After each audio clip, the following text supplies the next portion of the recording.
नमस्कार लीडर्स, आज के सेशन में स्वागत है।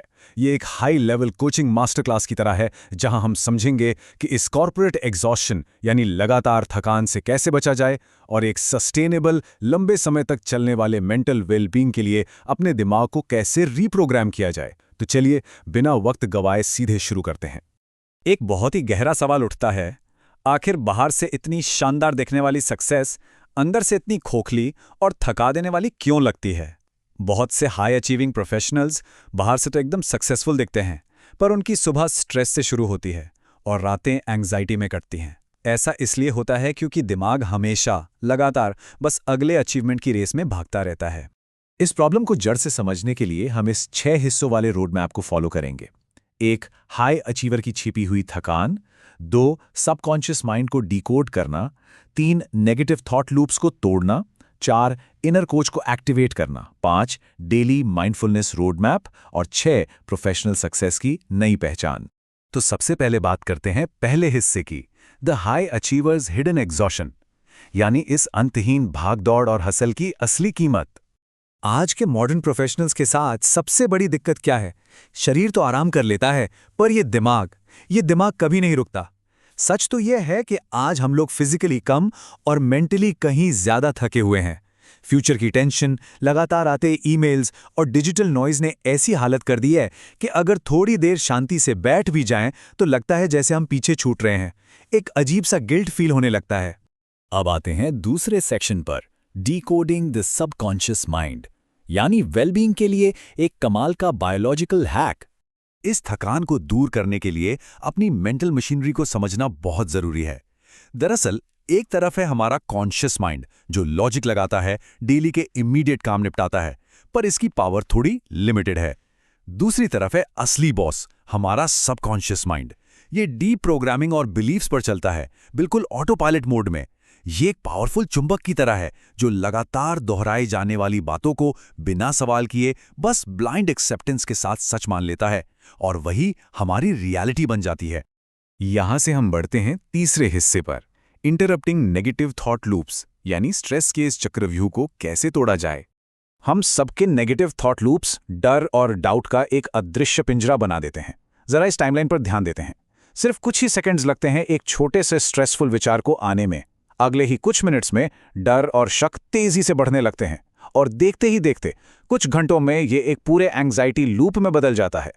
इस साइकिल को रोकने का सिर्फ एक पक्का तरीका है, द इंटरप्शन, यानी सब कुछ छोड़कर पूरी तरह से एब्सोल्यूट साइलेंस, सन्नाटे में चले जाना।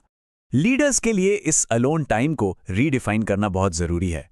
अकेले वक्त बिताना, वो भी बिना किसी फोन या म्यूजिक के, कोई कमजोरी या उदासी की निशानी नहीं है, बल्कि ये तो बाहरी दुनिया के डंडे और एक्सपेक्टेशन से खुद को अलग करने का एक जबरदस्त हीलिंग टूल है। अपनी असली अंदरूनी आवाज सुनने और उन नेगेटिव लूप्स को तोड़ने का एक बेहद एसेंशियल तरीका। चलिए अब आते हैं चौथे सेक्शन पर, activating the inner coach, positive self talk में मास्टरी हासिल करना। यहां सबसे बड़ा गेम चेंजर है अपने अंदर के डिस्ट्रक्टिव नैरेटिव को एक पॉजिटिव प्रोग्रामिंग से रिप्लेस करना। यहां दो आवाजें हैं, इनर क्रिटिक और इनर कोच। इनर क्रिटिक हमेशा कहेगा मैं फेल हो रहा हूं, मुझे और तेज भागना चाहिए, जबकि इनर कोच समझाएगा मैं केपेबल हूं और आगे बढ़ रहा हूं। आराम करने पर गिल्ट फील करने के बजाय ये समझना जरूरी है कि पेशेंस से ही असली रिजल्ट्स आते हैं। एक सक्सेसफुल लीडर को ये इनर कोच वाला माइंडसेट अपनाना ही होगा, खुद की गलतियों को माफ करना और खुद से वैसे ही इनकरेज करके बात करना जैसे हम अपने किसी फेवरेट कलीग से करते हैं। सेक्शन 5, ए डेली माइंडफुलनेस रोड मैप, जहां हम बात करेंगे लीडर्स के लिए कुछ बहुत ही एक्शनेबल हैबिट्स की। इन सभी फिलॉसफीज को एक डेली रूटीन में कैसे उतारना है, आइए समझते हैं। सुबह की शुरुआत एकदम स्लो और टेक फ्री होनी चाहिए। उठते ही स्क्रीन देखने के बजाय शांति से एक कप चाय पीना और उस प्रेजेंट मोमेंट को बस फील करना। उसके बाद प्रेजेंट टेंस में पॉजिटिव अफर्मेशंस की प्रैक्टिस करना, जैसे खुद से कहना मैं आज के दिन के लिए पूरी तरह शांत और तैयार हूं। एक सिंपल सी आदत, पर असर बहुत बड़ा।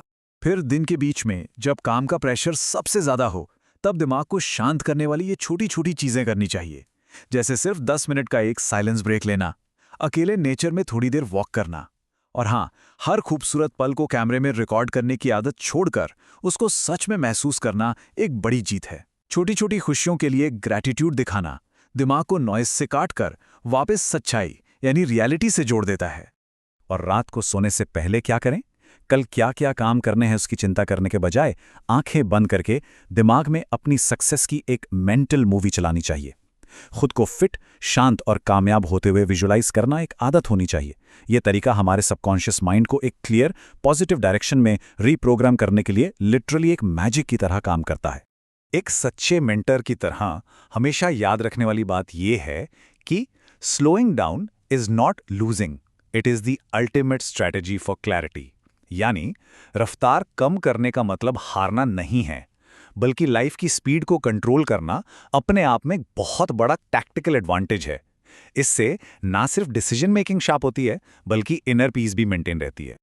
और अब आते हैं अपने आखिरी हिस्से पर, section 6, redefining professional success, achievement और शांति के बीच का सही बैलेंस। ये एक कड़वा सच है कि आंतरिक शांति के बिना मिली सफलता एक खोखली जीत है। अक्सर प्रोफेशनल्स बस अपने नेक्स्ट गोल के पीछे भागते रहते हैं, अगली प्रमोशन, अगला फाइनेंशियल माइलस्टोन। पर हम ये भूल जाते हैं कि अगर आज इस वक्त शांति नहीं मिल रही तो आने वाले कल में वो किसी जादू की तरह अचानक प्रकट नहीं होने वाली। जिंदगी कोई समस्या नहीं है जिसे जल्दबाजी में सुलझाना है, ये तो एक अनुभव है जिसे महसूस करना है। ये खूबसूरत बात Korean art of living well का असली सार है। ये याद दिलाता है कि लगातार कंपटीशन के इस दौर में सच्ची खुशी हमारे आसपास के रिश्तों और रोजमर्रा की छोटी छोटी बातों में ही छिपी होती है। इस सेशन को हम एक बहुत ही प्रोवोक करने वाले सवाल के साथ खत्म करेंगे। खुद से ये पूछना बहुत जरूरी है, जब आखिर में ये सारी भागदौड़, ये हसल रुक जाएंगी तो पीछे कैसा दिमाग रह जाएगा? टाइम आ गया है एक ऐसी मजबूत और शांत अंदरूनी दुनिया बनाने का जो किसी भी टेम्पररी कॉर्पोरेट विक्ट्री से कहीं ज्यादा लंबा टिके। इस बात पर विचार करना एकदम लाजमी है।